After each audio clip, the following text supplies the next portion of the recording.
ખેડૂતોની માંગણી છે પોતાના હક માટે, પોતાની જમીન ઉપર જે કબજો અદાણીએ કર્યો છે તો એનું વળતર આપે.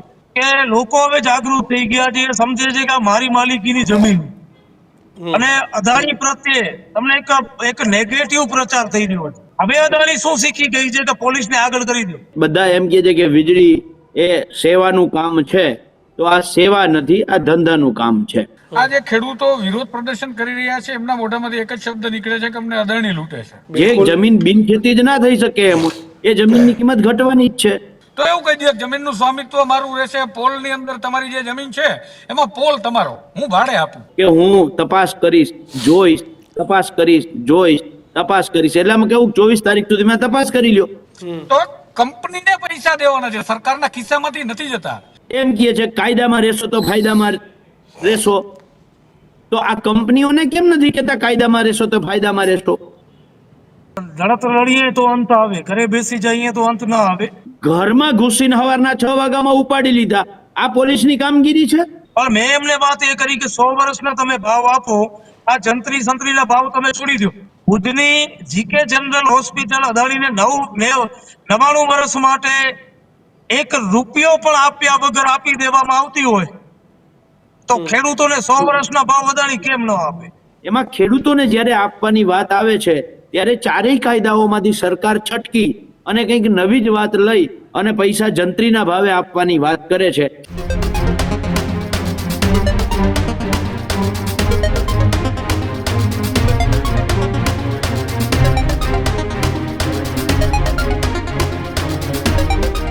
નમસ્કાર, વિશેષ રજૂઆત ગર્જનાત સાથે હું કિશન કાટેલિયા આપનું હાર્દિક સ્વાગત કરું છું અને હું છું દીક્ષિત ઠકરાર.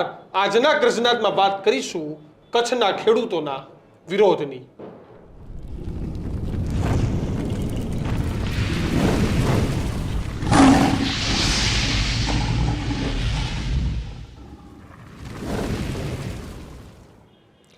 ઉદ્યોગો હોવા જોઈએ, વિકાસ થવો જોઈએ, પણ આપણે ઉદ્યોગોને એટલા શ્રેષ્ઠ ના સમજી લઈએ કે આપણે વર્ષોથી આપણી જે પરંપરા, જે ખેતીની પરંપરા છે, જે કૃષિની પરંપરા છે એનું નિકંદન કાઢી નાખીએ.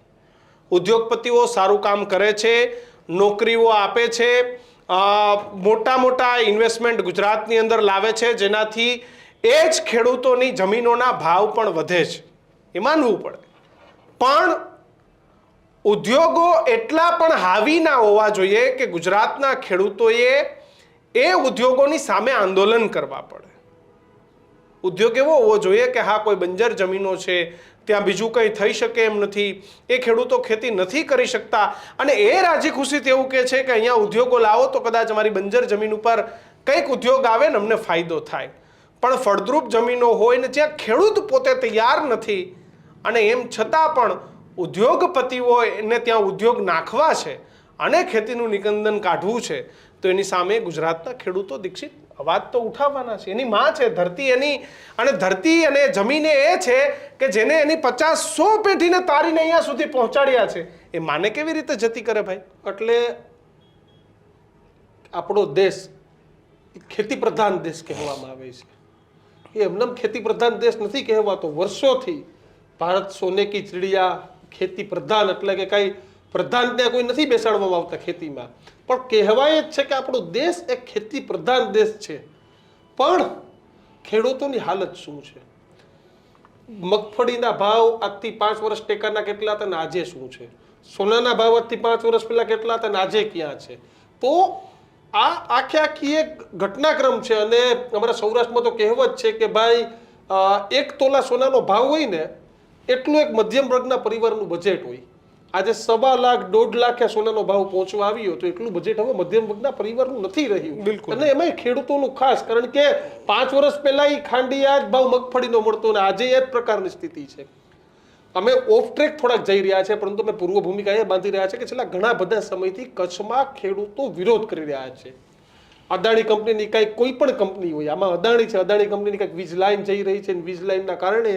પણ મહત્વની વાત એ કે અદાણીનો કોઈ અધિકારીઓ ખેડૂત સાથે આવીને ડાયલોગ કરવાને બદલે સીધા જ આ ખેડૂતો પર કેસો કરાવરાવે છે, ફરિયાદો થઈ રહી છે? કેમ આવું થઈ રહ્યું છે? ખેડૂતો સાથે આ પ્રકારનું વર્તન કેમ થઈ રહ્યું છે? આ કોઈ નક્સલવાદી નથી, આ કોઈ અલગાવાદી નથી, આ કોઈ આતંકવાદી નથી. આ ભારત દેશનો ખેડૂત છે, તો તેની સાથે કંપનીએ બેસીને ડાયલોગ થવો જોઈએ કે તમારે શું વાંધો છે, શું પ્રોબ્લેમ છે, તો રસ્તો નીકળી શકે. આ જ મુદ્દે આજે આપણે ગર્જનાતમાં વાત કરવી છે. આપણી સાથે મહેમાનો જોડાયા છે. કોંગ્રેસમાંથી પાલભાઈ આંબલિયા આપણી સાથે જોડાયા છે. સાથે જ વરિષ્ઠ પત્રકાર છેલ્લા 2-3 દિવસથી સતત આ આંદોલનનું કવરેજ પણ કચ્છમાંથી કરી રહ્યા છે, તુષાર બસિયા સ્વમાન ન્યૂઝમાંથી જોડાયા છે. અને ટૂંક સમયમાં જ ત્યાંના એક લોકલ ખેડૂત છે લખન, એ પણ જોડાઈ રહ્યા છે. પણ હાલ પાલભાઈ તમારી પાસે આવું છે. પાલભાઈ, પહેલા મારે સમજવું છે, કારણ કે કચ્છની બહારના લોકોને ખબર જ નથી કે આ વિરોધ જમીનનો છે, વીજ લાઈનનો છે, શું છે શું નહીં. પણ હા, કચ્છના ખેડૂતો વિરોધ કરી રહ્યા છે. એક તો આખી ઘટના શું છે એ તમે મને સમજાવો. દીક્ષિત, પહેલા જે એ વાત છે કે કચ્છની અંદર 29 ગીગાવોટ, મેગાવોટ નહીં, ગીગાવોટ વીજળી ઉત્પન્ન કરવાના રાઈટ અદાણીને મળ્યા. લગભગ 55 ગીગાવોટના અંબાણીને રાઈટ મળ્યા છે અને એના આધારે એ વીજળી પેદા કરે છે. આ વીજળી જે પેદા થાય એ વીજળી બીજા રાજ્યોમાં લઈ જવા માટે જ્યાં અદાણીએ એ રાજ્ય સરકારો સાથે કરાર કરેલા છે કે ત્યાંની કંપનીઓ સાથે કરાર કરેલા છે, ત્યાં એ વીજળી આપવાના છે. એટલે પહેલું આ જે છે, બધા એમ કહે છે કે વીજળી એ સેવાનું કામ છે, તો આ સેવા નથી, આ ધંધાનું કામ છે. જેવી રીતે જે તમારા શહેરના દર્શકો છે એના માટે ખાસ, તમારા અમદાવાદની અંદર જેટલા મોબાઈલ ટાવર તમારા બિલ્ડિંગની ઉપર છે તો એ માસિક ભાડું આપે છે. બિલકુલ. એવી જ રીતે ખેડૂતના ખેતરમાં જે પવનચક્કી ઊભી કરે ખેડૂત પાસેથી જમીન ભાડા કરાર લઈને, તો એ વાર્ષિક લગભગ 2,80,000 થી લઈ અને 3,60,000 સુધી એનું વાર્ષિક ભાડું એ ચૂકવે છે. બરાબર છે. તો એવી જ રીતે આ લાઈન જે પસાર થાય છે 765 કેવીની લાઈન છે. આ 765 કેવીની લાઈન એ મધ્યપ્રદેશમાં, મહારાષ્ટ્રમાં જઈ અને આ વીજળી વેચવાના છે, એટલે ધંધો કરવાના છે. તો એ ધંધો કરે છે તો જેવી રીતે મોબાઈલ ટાવરનું ભાડું મળે, જેવી રીતે પવનચક્કીનું ભાડું મળે, એવી જ રીતે ખેડૂતને ભાડું મળવું જોઈએ. આ નથી આપ. બરાબર છે. Number 2, the telegraph act 1885.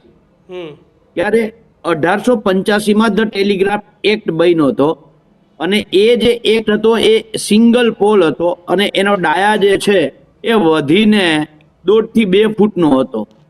એના માટે જે કાયદો બન્યો હતો એ કાયદો 1885નો કાયદો એને અત્યારે જે ખરેખર મૃતપાય અવસ્થામાં વયો ગયો છે, એ કાયદાને આગળ કરી અને ખેડૂતોને નોટિસ આપવામાં આવે છે.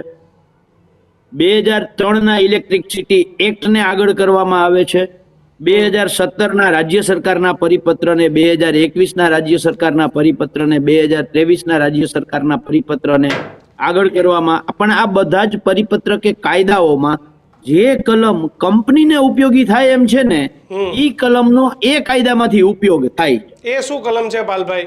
કોઈ ખાનગી કંપની વીજળી વેચવા માટે કોઈના ખેતરમાંથી ત્યાંથી ખોદાણ કરી અને લાઈન કાઢીને આગળ નીકળે તો એ શું કાયદા અંતર્ગત આવે છે? માની લો કે અદાણી વેપાર જ કરે છે. હું સમજાવું ને, એ જ દાખલા તરીકે ખેડૂતો પાસે 1885નો ટેલિગ્રાફ એક્ટ છે. હવે એમાં એવી જોગવાઈ છે કે કોઈના ખેતરમાં પોલ નીકળતો હોય તો એને તમારે પેલા સમજાવવાના, જો ન સમજે તો કલેક્ટર પાસે જવાનું, કલેક્ટર એને નોટિસ આપે. બરાબર છે. એટલે એ કાયદામાંથી આ એક કલમ એને ઉપાડી 1885ના કાયદામાંથી, એટલે કલમ 16 કે એ મુજબ એને નોટિસ આપી. બરાબર છે. પણ સવાલ એ છે કે પાછું જ્યારે વળતર આપવાની વાત આવે ત્યારે 1885 ટેલિગ્રાફ એક્ટની જે છે જોગવાઈ, એમાં એવું છે કે ઓછામાં ઓછું નુકસાન ને વધારેમાં વધારે વળતર. બરાબર છે. આ કલમનો ઉપયોગ નથી કરતા. અહીંયા 2017નો પરિપત્ર, 2021નો પરિપત્ર, 2022નો પરિપત્ર આને આગળ કરે છે. બરાબર છે. ખરેખર આમાં જે અમારે શું કામ ખેડૂતોએ માંગ કરવી પડે, કિશન, સમજવા જેવી વાત છે કે જે ખેતરમાંથી આ વીજ લાઈન નીકળે ને, એ વીજ લાઈન જ્યાંથી નીકળે એ ખેતર કોઈ દિવસ એક તો એને એટલે બિનખેતી ન થાય. એટલે અમારી જમીનની કિંમત ઘટી. જે જમીન બિનખેતી જ ના થઈ શકે એમ, એ જમીનની કિંમત ઘટવાની જ છે. આ 765 કેવી જે લાઈન નીકળે છે એનો 67 મીટરનો કોરિડોર આપ્યો છે. એટલે 67 મીટરમાં અમારા પોતાના ખેતરમાં અમે ના મકાન કરી શકીએ, ના બોર કરી શકીએ, ના કૂવો કરી શકીએ, ન બાગાયતી પાક કરી શકીએ. ઇવન અમારા ઢોર રાખવા હોય ને તો એના માટેનું ઢારિયું કરવું હોય તો ઢારિયું ના કરી શકીએ, અને ઢોરને રાખવા માટે જે ચારો નાખીએ ને એ ચારાની કાલરે ના કરી શકીએ. એટલે અમારી જમીનની જે કિંમત ઘટે છે, આ ઘટતી કિંમત પ્રમાણે અમને વળતર મળવું જોઈએ. જે 1885 નો ધ ટેલિગ્રાફ એક્ટ એમ કહે છે કે મિનિમમ ડેમેજ મેક્સિમમ કમ્પન્સેશન. તો એ મુજબ અમને કમ્પન્સેશન મળવું જોઈએ. તમે નોટિસ અમને 1885 ટેલિગ્રાફમાંથી આપી છે તો વળતરે 1885 ના ટેલિગ્રાફ એક્ટ મુજબ આપો. બિલકુલ. ચલો એ મુજબ નથી આપતા તો 2013 ના જમીન સંપાદનના કાયદા મુજબ અમને વળતર આપો. ચલો એ નથી આપતા, ચલો 1 મિનિટ માટે માની લીધું તો આ વીજ લાઈન 765 કેવીની છે, એટલે કે કચ્છમાં 765 કિલોવોટ જ વીજળી પ્રવાહ પસાર થવાનો છે. સુરેન્દ્રનગરમાં એટલો જ પ્રવાહ પસાર થવાનો છે. સુરતમાં એટલો જ પ્રવાહ પસાર થવાનો છે. ત્યાંય 67 મીટરનો કોરિડોર લાગુ પડવાનો, અહીંયા 67 મીટરનો કોરિડોર લાગુ પડવાનો. તો ત્યાં સુરતમાં 1 કરોડ રૂપિયા ખેડૂતને એક થાંભલાના મળે, અને અહીંયા ખેડૂતો 25 લાખ માંગે છે તો તોય ના આપે. બધી જગ્યાએ વીજ પ્રવાહ હરખો પસાર થવાનો, બધી જગ્યાએ હરખી જગ્યાએ રોકવાનો, બધી જગ્યાએ મગજ પાકવાના, બધી જગ્યાએ ખેત પેદાશો જ પાકવાની. તો ત્યાં અલગ ભાવ, અહીંયા અલગ ભાવ. આવું શું કામ? આ વાતને લઈ અને સમજો. હું જયેશભાઈ પટેલ, ડાયાભાઈ ગજેરા, હેમંતભાઈ વીરડા, મહેશભાઈ રાજકોટિયા, અમે બધા જ લોકો ગત 19 તારીખે કચ્છના કલેક્ટર સાથે બેઠક કરી, અને એને લગભગ 1 કલાક સુધી સતત આ બધા જ પ્રશ્નોનો મારો અમે કર્યો. દરેકમાં એનો જવાબ હતો કે હું તપાસ કરીશ, જોઈશ, તપાસ કરીશ, જોઈશ, તપાસ કરીશ. એટલે અમે કેવું 24 તારીખ સુધી મેં તપાસ કરી લ્યો, અમે 24 તારીખે પાછા તમારી પાસે જવાબ લેવા આવીએ. અમે 24 તારીખે ગયા તો થયું એ કે કલેક્ટર જવાબ આપવાના બદલે રજા મૂકીને ભાગી ગયા. બરાબર છે. હવે જોયા જેવું એ ત્યાં દમન શું છે હવે આ સમજવાની જરૂર છે. કલેક્ટરે હુકમ કર્યો છે 67 મીટર પહોળાઈનો કોરિડોરનો, એની જગ્યાએ એ જે વાંઢિયા ગામ છે એ વાંઢિયા ગામમાં 67 મીટરની પહોળાઈમાં કામ કરવું હોય તો ખેડૂતોએ ના પાડે, પણ એની જગ્યાએ એ તો આખું 50 એકરનું ખેતર તો રોક્યું જ છે. અત્યારે તો અહીંયા પોલીસ 67 આસપાસના ખેડૂતોના ખેતર છે એમાં ખેડૂતોને નથી જવા દેતા. અચ્છા. બીજી બાજુ આપણા સંસ્કારી હોવાનો જે દાવો કરતા રાજ્યના ગૃહમંત્રી અને રાજ્યના મુખ્યમંત્રી એમ કહે છે કાયદામાં રહેશો તો ફાયદામાં રહેશો. તો આ કંપનીઓને કેમ નથી કહેતા કાયદામાં રહેશો તો ફાયદામાં રહેશો? જે લોકો પોતાના પટ્ટા ઉતારવાની વાત આવે એમાં તમે ભ્રષ્ટાચાર કરો તો પટ્ટા ઉતરે, એમાં ખોટું શું છે? પણ પોતાના સરકાર ઉપર જે વાત આવી છે એટલે સરકારે પોલીસ પરિવારનો આંચલ પકડી અને એની નીચે છુપાવવાનો પ્રયત્ન કર્યો. આપણે અગેન મુદ્દા ઉપર આવીએ. પાલભાઈ, આનો રસ્તો શું? પાલભાઈ, આનો રસ્તો શું આપવું જોઈએ ખેડૂતોને? માનો કે કોઈના 2 વીઘાના ખેતરમાં 1 થાંભલો આવે છે, તેનું શું વળતર હોવું જોઈએ વર્ષે દાડે? ભાઈ, એના ઉપર જ આવું છું. અહીંયા વાંઢિયાના જે રીતે 67 મીટરમાં કામ કરવા માટે પોલીસને પ્રોટેક્શનની જવાબદારી છે. સમજો, 67 ખેતરમાં ખેડૂતને અંદર નહીં જવા દેવાની, કોઈ પોલીસને પ્રોટેક્શન કે એની કોઈ કરતા કોઈ એની કામગીરી જ નથી. પણ તેમ છતાંય 67 જણા ખેડૂતોને ખેતરમાં નથી જવા દેતા. ખેડૂતોને અમને મંજૂરી હતી 24 તારીખે સભા કરવાની, અને મંજૂરી હોવા છતાં વાંઢિયા ગામના ખેડૂતોને ઘરમાં ઘૂસીને સવારના 6 વાગ્યામાં ઉપાડી લીધા. આ પોલીસની કામગીરી છે? બિલકુલ નથી. જે ખેડૂતો ટ્રેનમાં આવતા હતા એને ટ્રેનમાં એને ડબ્બામાં આતંકવાદીઓ નથી ગોતી શકતી એ પોલીસ. એક ખેડૂત જે ટ્રેનમાં અલગ અલગ ડબ્બામાં વિખૂટા પડી ગયા હતા એને ગોતી લીધા કે ભુજ તમે ના જાઓ કાર્યક્રમમાં. અમારી વગર મંજૂરીએ સભા હોય અને રોકે તો બરાબર છે. આ એટલા માટે મારે આ મુદ્દો યાદ કરવો પડે છે કે ખેડૂતોની જ્યાં વાત આવે છે, ભાઈ ખેડૂતોએ બગાડ્યું હું પોલીસનું? એ પોતાના ખેતરમાં પોતાની છાતી ઉપર કોઈક થાંભલો ઉભો કરે દાદાગીરીથી તો વિરોધ તો કરે કે ના કરે? પોતાનો હક કે અધિકાર માગે કે ના માગે? પાલભાઈ, હું તમને હજી પૂછું છું. જી. અત્યારે અદાણી પર થાંભલા પર શું વળતર આપી રહ્યા છે ને તમારી શું માંગ છે? 25,000 આપતા હોય તો તમારી શું માંગ છે અને 50,000 આપતા હોય તો શું માંગ છે? શું આપી રહ્યા છે ને શું આપવું જોઈએ? કારણ કે ત્યાં ક્યારેક મેન્ટેનન્સ આવશે, ક્યારેક પાક ઊભો હશે, એને ના થાય, બાંધકામ ના થાય, ઘણા બધા પ્રશ્નો ઊભા થવાના. કિશનભાઈ, ખેડૂતો ત્યાં કઈ અલગ નથી માંગતા. ખેડૂતો એમ કે છે કે જે અત્યારે કામ કરે છે, અદાણીને તો વીજ વાહન પસાર કરવી છે, બરાબર છે. આ 765 કેવી માટે એણે ટેન્ડર કર્યું. ટેન્ડરની અંદર power grid corporation of India જે સરકારી કંપની છે એણે ટેન્ડર ભર્યું. L1 તરીકે એ પાવર ગ્રીડ કોર્પોરેશનને કામ મળ્યું. તો પાવર ગ્રીડ કોર્પોરેશન કોન્ટ્રાક્ટર છે, બરાબર છે. અને આ લોકો એમ કે છે કે આ સરકારી કામ છે એટલે આ સરકારી કામ નથી, નંબર 1. બિલકુલ. બીજું, બરાબર છે, આ જ પાવર ગ્રીડ કોર્પોરેશને જ્યારે ત્યાંથી લાઈનો પસાર કરી, બરાબર છે, બીજી કંપનીઓએ પસાર કરી, તો ત્યાં ખેડૂતોને 25 લાખ આપ્યા છે એક પોલના, બરાબર છે. આ જ અદાણીની, આ જ પાવર ગ્રીડની સુરતમાં 1 કરોડ રૂપિયા આપ્યા છે. અહીંયા જેટલું વળતર આપે છે એટલું તો અહીંયા પાક નુકસાનીનું સુરતમાં વળતર આપ્યું છે. એટલે આમાં મારો કહેવાનો અર્થ એ હતો કે લાઈન એક છે, વીજનો પ્રવાહ જે છે એની ક્ષમતા એક છે, જગ્યાનું રોકાણ એક છે, ખેડૂતોની જે જમીન છે, બરાબર છે. તો ખેડૂતોની જ્યારે જમીન છે બંને જગ્યાએ, બધી જગ્યાએ, તો એક જગ્યાએ ભાવ અલગ અને બીજી જગ્યાએ ભાવ અલગ કેમ? નંબર 1. બીજું, 2013ના કાયદામાં બહુ સ્પષ્ટ છે કે જંત્રી ભાવ નહીં, બજાર ભાવના 4 ગણું વળતર આપવું. કિસાન, બરાબર છે. તો એ એક 2013ના કાયદાનો અમલ કેમ અહીંયા નથી થતો?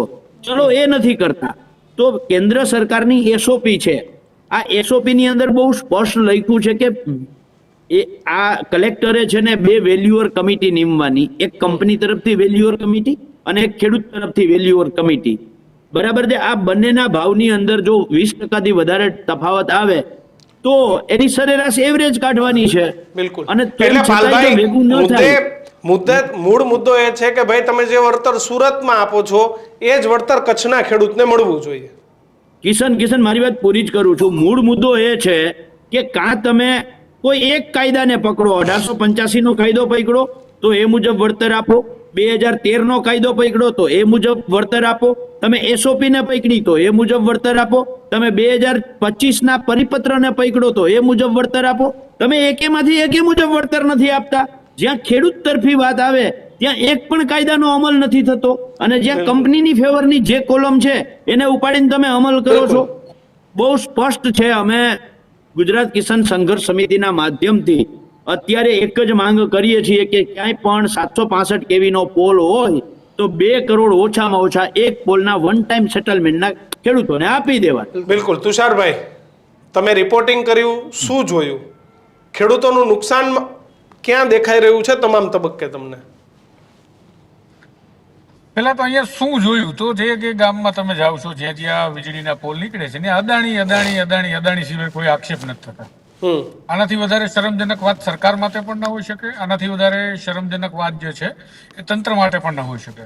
અલભાઈ કીધું એમ કલેક્ટર પાસે લોકો ગયા, કલેક્ટર લીવ પર જતા રહ્યા, રજા ઉપર ઉતરી ગયા.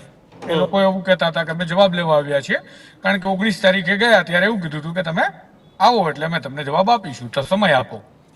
પણ અહીંયા જે વાંઢિયા ગામ છે, વાંઢિયાની આસપાસના બીજા ગામો પણ છે અને લોડાઈ ગામ છે, આ જે ખેડૂતો વિરોધ પ્રદર્શન કરી રહ્યા છે એમના મોઢામાંથી એક જ શબ્દ નીકળે છે કે અમને અદાણી લૂંટે છે. સૌ પ્રથમ તો ગૌતમ અદાણીને એના જ શબ્દ હું યાદ કરાવું કે જ્યારે વાઇબ્રન્ટ ગુજરાત સમિટની અંદર એમણે કીધું કે 400 સ્ક્વેર કિલોમીટર ત્યાં અમારું વિશ્વનું સૌથી મોટું સોલાર પાર્ક બનશે કચ્છના ખાવડા નજીક. જ્યારે આ શબ્દો આવ્યા ને ત્યારે ખેડૂતો રાજી થઈ ગયા. કચ્છની જનતા, આપણી મૂર્ખામી ક્યાં છે? મને તો અમે જે દેખાય છે કહું છું, ખેડૂતો અત્યારે જે બૂમબરાડા પાડે છે એ પહેલા પાડવાના હતા. ક્યારે? કે જ્યારે રાજ્યની સરકારે 200 રૂપિયા વીઘાની આસપાસ જે જમીનની ભાવ છે એ પ્રમાણે રિન્યુએબલ એનર્જી માટે સરકારે જમીન આપી. મારો પોતાનો આરટીઆઈ કરેલો જવાબ છે મુખ્યમંત્રી ભૂપેન્દ્ર પટેલની કચેરીમાંથી કેટલા પ્રોજેક્ટને આ માટે જમીન સંપાદન કરી અને આપવામાં આવી એની સૈદ્ધાંતિક મંજૂરીઓ આપવી. મને જવાબ એવો મળ્યો કે અમે આવું કોઈ રેકોર્ડ મેન્ટેન કરતા નથી. આ મારી પ્રક્રિયા તો લાંબા સમયથી ચાલુ હતી, મને ખબર હતી કઈ સ્થિતિ થવાની છે. તો તમે મુખ્યમંત્રી કેટલી જમીન, લાખો હેક્ટર જમીનો ફાળવો છો અને તમારી પાસે રેકર્ડ મેન્ટેન નથી થતું, એટલે સ્થિતિ એવી છે કે આપી દો, જેને જોતું હોય એટલું આપી દો, આપણે કાંઈ હિસાબ કિતાબ રાખવાની જરૂર છે નહીં. અને જ્યારે આ સ્થિતિ થાય ત્યારે દેવાળું ફૂંકવાની સ્થિતિ સુધી રાજ્ય કે ઘર, કોઈ પણ સામાન્ય પરિવારનું ઘર પણ આ દેવાળું ફૂંકે. હવે વાત ફરી જ કચ્છની કરીએ કે જ્યારે આટલો મોટો પ્રોજેક્ટ ઊભો થવાનો હતો ત્યારે સ્વાભાવિક છે કે વીજળીનું ઉત્પાદન થશે, એ વીજળીને લઈ જવાની હોય. એ વીજળીને લઈ જવા માટે થાંભલા નાખવા પડશે. હવે થાંભલા નાખવા માટે ખેડૂતોની ખેતરની અંદરથી પસાર થવાનું છે. આ બધું ત્યારે ખેડૂતોને સમજાઈ જવું જોઈતું હતું, પરંતુ જો તબક્કાવાર બધું થઈ રહ્યું છે. ત્યારે વાંઢિયા હું ગયો તો વાંઢિયામાં એક યુવાન જે છે એમના જમીનના વળતર માટેના જે કલેક્ટરના હુકમના કાગળ બતાવતો હતો, એને બતાવ્યું કે 79 રૂપિયા સમથિંગ એને વળતર મળવા પાત્ર થાય છે, આઈ થિંક પર સ્ક્વેર મીટર કે પર સ્ક્વેર ફીટ, અને એક્ઝેક્ટ યાદ નથી, મારે જોવું પડશે એટલે કહું છું. પણ એમને આ કંપની વાળા એવું કહે છે કે અમે તમને 900 રૂપિયા આપશું. તો આ લોકોનું કહેવાનું એવું છે કે 900 આપવાના છો, વેલ એન્ડ ગુડ, અમને લખીને આપી દો કે 900 આપી દઈશું. તો એમને લખીને આપવા તૈયાર નથી, તો કેવી રીતે લોકો ભરોસો કરે? એની બાજુનો એક ખેડૂત, એ ખેડૂત મારી પાસે આવ્યો, મેં એનું વર્ઝન લીધું છે. એ વ્યક્તિએ મને કીધું કે મારે ત્યાં આઈ થિંક 2012-13માં એક લાઈન નીકળી ગઈ છે, અમે વળતર સ્વીકાર ન કર્યું, અમે અપીલો કરીને લડતા રહ્યા, હજુ સુધી 1 રૂપિયો મળ્યો નથી, અને હજુ ગામમાં એવા કેટલાય લોકો છે.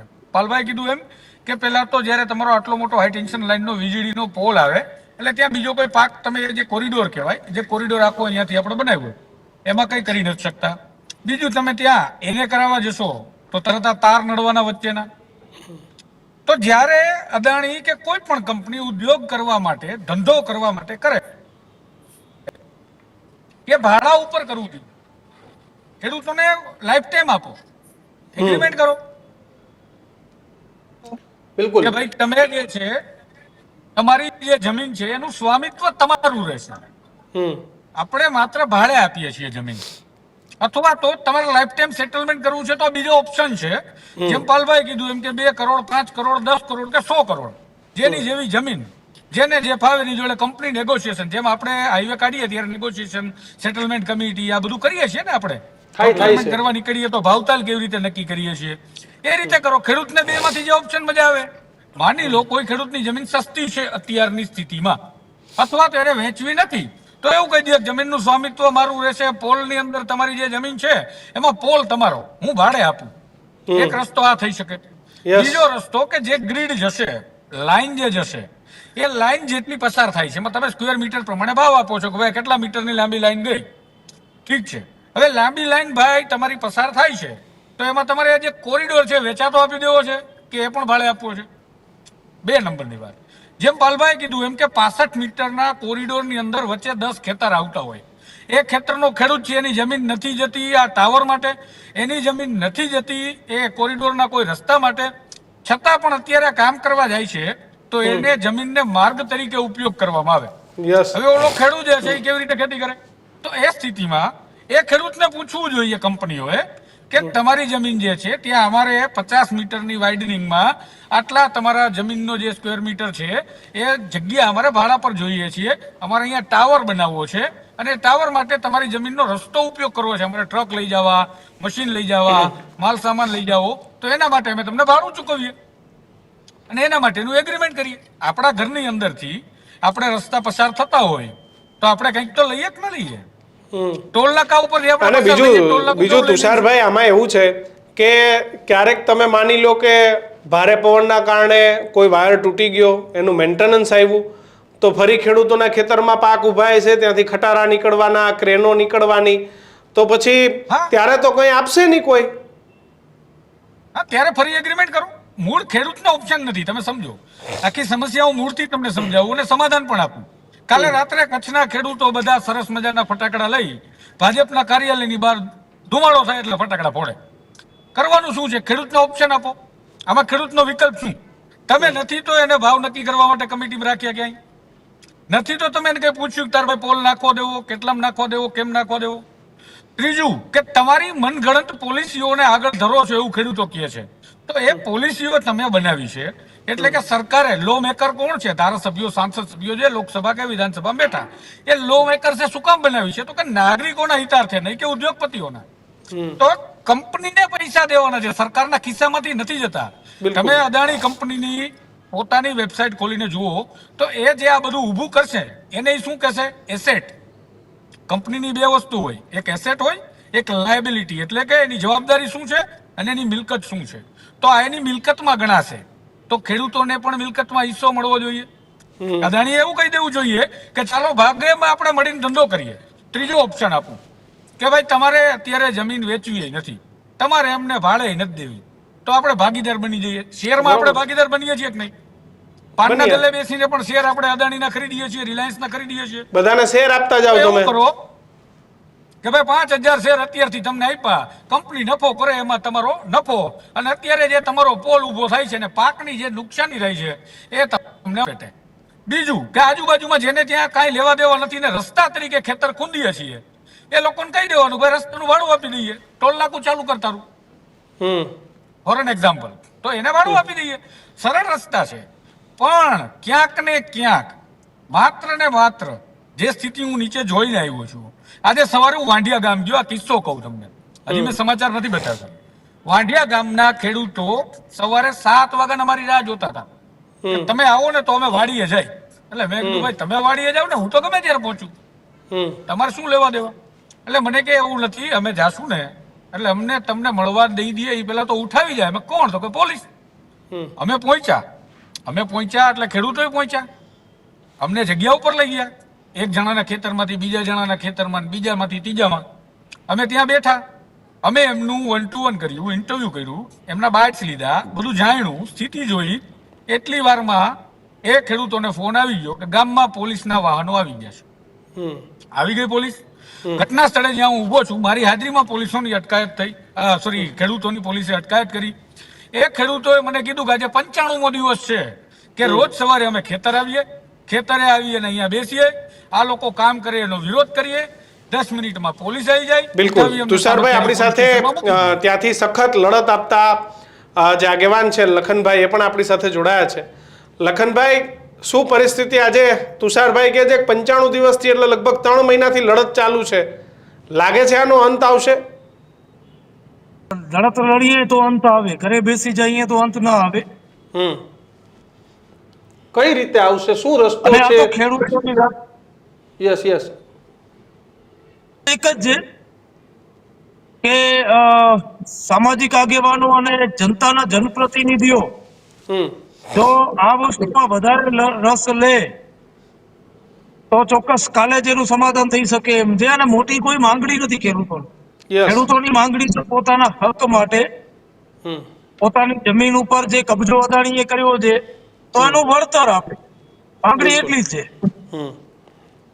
આજે પાવરપટ્ટી વિસ્તારમાં ભુજની બાજુમાં 25 કિલોમીટર થાય છે, ત્યાં આગળ 2 વર્ષ પહેલા એક લાઈન આવેલી અદાણીની, એનામાં 2-3 લાખ રૂપિયા આપી અને પોલ નાખી ગયા છે, વીજળીના મોટા તાર નાખી ગયા છે.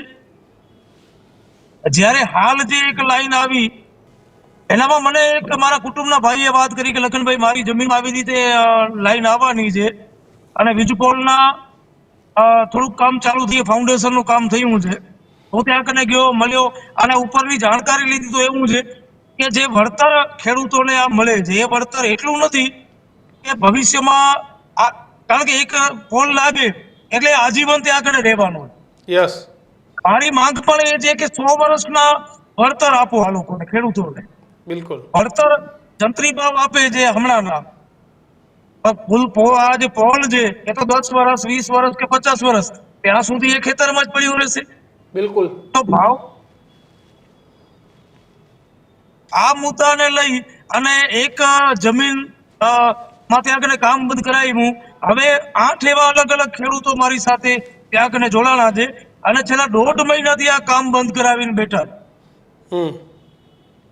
હવે વાંઢિયામાં કે લોડાઈમાં પોલીસનો બળ વાપરે છે અદાણી.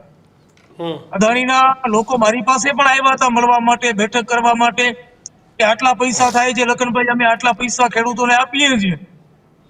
પણ મેં એમને વાત એ કરી કે 100 વર્ષના તમે ભાવ આપો, આ જંત્રીના ભાવ તમે છોડી દો. 100 વર્ષના ભાવ આપો. લખનભાઈ 100 વર્ષના ભાવ કઈ રીતે શક્ય છે? કારણ કે એમાં શક્ય હશે, તમને લાગે છે કે 100 વર્ષના ભાવ આપવા શક્ય છે? અને કાં તો પછી દર વર્ષે એનું રિન્યુઅલ થાય? મારે જાણવું છે, મારો સવાલ નથી, મારે જાણવું છે કઈ રીતે શક્ય છે. ભુજની જીકે જનરલ હોસ્પિટલ અદાણીને 99 વર્ષ માટે 1 રૂપિયો પણ આપ્યા વગર આપી દેવામાં આવતી હોય તો ખેડૂતોને 100 વર્ષના ભાવ અદાણી કેમ ન આપે? બિલકુલ. બીજી વાત કે અદાણી કચ્છમાંથી પૈસા કમાણી છે, એવું નથી કે કમાશે ભવિષ્યમાં, ઓલરેડી કમાણી છે, તો એ કમાણીમાંથી એમના CSR ફંડમાંથી આપે ને ખેડૂતોને ખાલી 1000 કરોડ રૂપિયા લખનભાઈ, તમે શું પ્રપોઝલ શું આપી છે?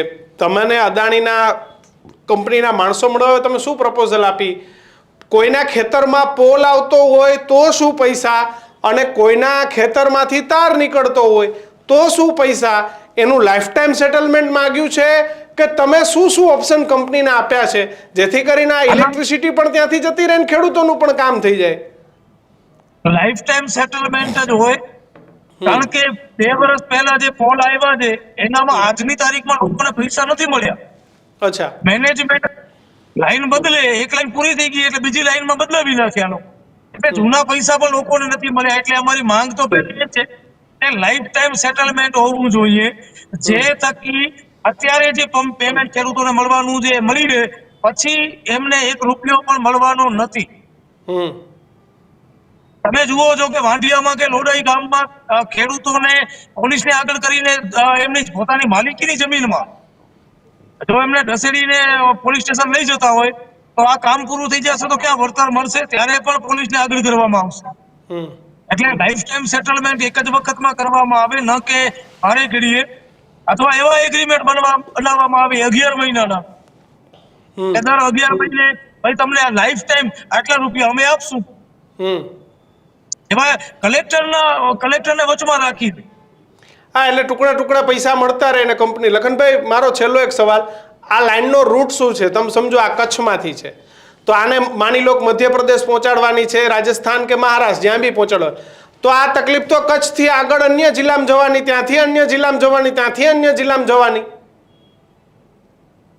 તકલીફ તો આ રહેવાની. એનું કારણ છે કે લોકો હવે જાગૃત થઈ ગયા છે, સમજે છે કે આ મારી માલિકીની જમીન, અને અદાણી પ્રત્યે તમને એક નેગેટિવ પ્રચાર થઈ રહ્યો છે, અને જે અદાણીએ કર્યું છે અદાણીને ભોગવવું પડશે. કચ્છમાંથી અદાણી આટલી મોટી કંપની બની ગઈ, કચ્છના ખેડૂતોને એમના હકના ભાવ, એ નથી કહેતા કે હરામના આપો કે 2-4 કરોડ રૂપિયા આપો, અને લીધા છે ભાઈ કચ્છમાં. 1-1.5 વર્ષ આ પોલ બંધ કરાવી અને 70-80 લાખ રૂપિયા એક પોલના ખેડૂતોએ લીધા છે. હવે અદાણી શું શીખી ગઈ છે કે પોલીસને આગળ કરી દો. પોલીસને આગળ કરવાથી ખેડૂતો ડરી જશે, અમારા જેવા આગેવાન ઉપર ખોટા કેસો કરવાથી આગેવાન ડરી જશે. એટલે આ જે પ્રશ્ન કચ્છમાં છે આગળ જતા પણ એ પ્રશ્ન ઉભો થવાનો છે. એટલે વહેલી તકે હું તમારા માધ્યમથી અદાણીના લોકોને પણ કહેવા માંગુ છું કે તાત્કાલિક ધોરણે આ પ્રોબ્લેમનો સોલ્યુશન લાવો. બિલકુલ. આ એવું છે કે એક મુદ્દો કે અહીંયા કને જે આવનારા દિવસોમાં કચ્છ આખામાં અદાણીના વિરોધમાં બહુ મોટું આંદોલન થઈ શકે. બિલકુલ. કારણ કે જળ, જમીન અને હવે જંગલ પણ અદાણીને આપી દેવામાં આવ્યું છે. એટલે કચ્છમાં ઘણું બધું છે, કચ્છના લોકો માટે કાંઈ નથી, એ અદાણી માટે બધું બની ગયું છે. બિલકુલ. પાલભાઈ, આપ કંઈક કહેવા માંગતા હતા? પાલભાઈ, મારે ખાલી રૂટ જાણવો છે, કચ્છથી આગળ શું શું છે? ગુજરાતનો કોઈ રૂટ છે? ટૂંકમાં જણાવજો પાલભાઈ. એકદમ મારે એક તુષારભાઈ વખતની વાતમાં નાની વાત પુરાવાની હતી, અને આ રૂટ છે એ કચ્છ, ત્યાંથી મોરબી, ત્યાંથી સુરેન્દ્રનગર, ત્યાંથી અમદાવાદ જિલ્લો, ત્યાંથી ખેડા જિલ્લો, અને એમ વડોદરા, ભરૂચ થઈ, સુરત થઈ, અને અત્યારે જે સુરતમાં આ લોકોએ કામ કર્યું છે અને એની આસપાસમાં દક્ષિણ ગુજરાતમાં, ત્યાં ગુજરાત ખેડૂત સમાજ જયેશભાઈ પટેલ અને આખી ટીમે લડી અને લગભગ ખેડૂતોને એક પોલ દીઠ 1 કરોડ રૂપિયાની આસપાસનું વળતર એવરેજ મળ્યું છે. બીજું, જે આ વળતરવાળી વાત હતી જે તુષારભાઈ વાત કરતા હતા ત્યારે, એમાં દરેક બાબતમાં બહુ સ્પષ્ટ કાયદાઓ છે, નવા કાયદાઓ બનાવવાની જરૂર નથી. મેં પહેલાંય કહ્યું, ફરીથી કહું છું, SOP છે, SOPની અંદર સ્પષ્ટ લખ્યું છે કે ખેડૂતો એક વેલ્યુઅર કમિટી નિમે, કંપની એક વેલ્યુઅર કમિટી નિમે. જો એનો અમલ કરે તો બરાબર છે. જો પરિપત્રનો અમલ કરે તો એની અંદર DLVC નિમવાની છે, અને DLVC જેવી રીતે તમારે એક સરકારી ખરાબો જોતો હોય અને તમે જેવી રીતે એ માંગો અને એની જે કિંમત સરકાર નક્કી કરે એવી જ રીતે ખેડૂતની કિંમત નક્કી કરવાની છે.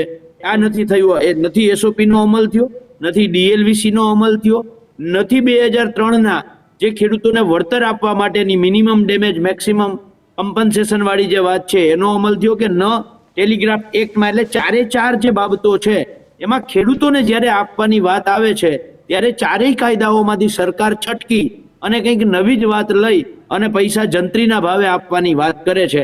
એટલે તકલીફ આ છે કે જે કાયદાઓ છે એમાંથી કયો લૂપ હોલ છે જે કંપનીને ઉપયોગીમાં થાય એમ છે એનો ઉપયોગ કરી અને કંપનીને બચાવવા માટે કામ થાય છે, ખેડૂતોને મારી નાખવા માટે કામ થાય છે. બિલકુલ પાલભાઈ, ઈચ્છે કે સુરતના ખેડૂતોને જે ભાવ મળ્યો કમસે કમ એ ભાવ મળે, કારણ કે સુરત અને કચ્છના ખેડૂતો સાથે ભેદભાવ ન થવો જોઈએ. તુષારભાઈ, પાલભાઈ અને લખનભાઈ, આપ ત્રણેય મિત્રોનો આભાર અમારી સાથે જોડાયા બદલ, ચર્ચા કરી બદલ. ચર્ચા કરવાનો આજે મુદ્દો એ જ હતો કે ઝડપથી આ ઇસ્યુનું નિરાકરણ આવે, કારણ કે કચ્છમાં ખેડૂત શું કામ વિરોધ કરતા હતા મારે અને કિશનને પણ ઘણા સમયથી સમજવું હતું. આજે વિસ્તૃત રીતે જે રીતે તુષાર બસે તે રિપોર્ટિંગ કર્યું એને જણાવ્યું, પાલભાઈ પણ લડતમાં જોડાયા અને છેલ્લા ઘણા બધા સમયથી લડત લડનાર લખન ધુઆ પણ આપણી સાથે હતા. તો આ ત્રણેય મિત્રોએ જણાવ્યું કે શું આખો મુદ્દો છે. ત્યારે આ મુદ્દાને લઈને આપનું શું માનવું છે તે અમારા સોશિયલ મીડિયાના પ્લેટફોર્મ પર કોમેન્ટ બોક્સમાં જરૂરથી જણાવજો. અને જો તમે સોશિયલ મીડિયામાં જોઈ રહ્યા હો તો GTPL 285 નંબર અને જીઓ ટીવી પર ન્યૂઝરૂમ ગુજરાત આવી ગઈ છે, ત્યાં પણ એટલો જ પ્રેમ આપતા રહો. જો હજુ પણ તમે અમારી ચેનલ સબસ્ક્રાઇબ નથી કરી તો અત્યારે જ કરી દેજો. અને આપ ખેડૂત અને ખેતી પરિવારમાંથી છો તો ન્યૂઝરૂમને ખાસ જોતા રહેજો, કારણ કે ખેડૂતોના હિતમાં હંમેશા અવાજ ઉઠાવ્યો છે અને ઉઠાવતા રહીશું. લાઇક, શેર અને સબસ્ક્રાઇબ કરવાનું ભૂલતા નહીં, કારણ કે તમારા એક સપોર્ટથી જ અમે આજે તમારા માટેની વાત આ મંચ પરથી કરી શકીએ છીએ. તો ખાસ અમારી ચેનલને સબસ્ક્રાઇબ કરજો, જોતા રહેજો ન્યૂઝરૂમ. નમસ્કાર.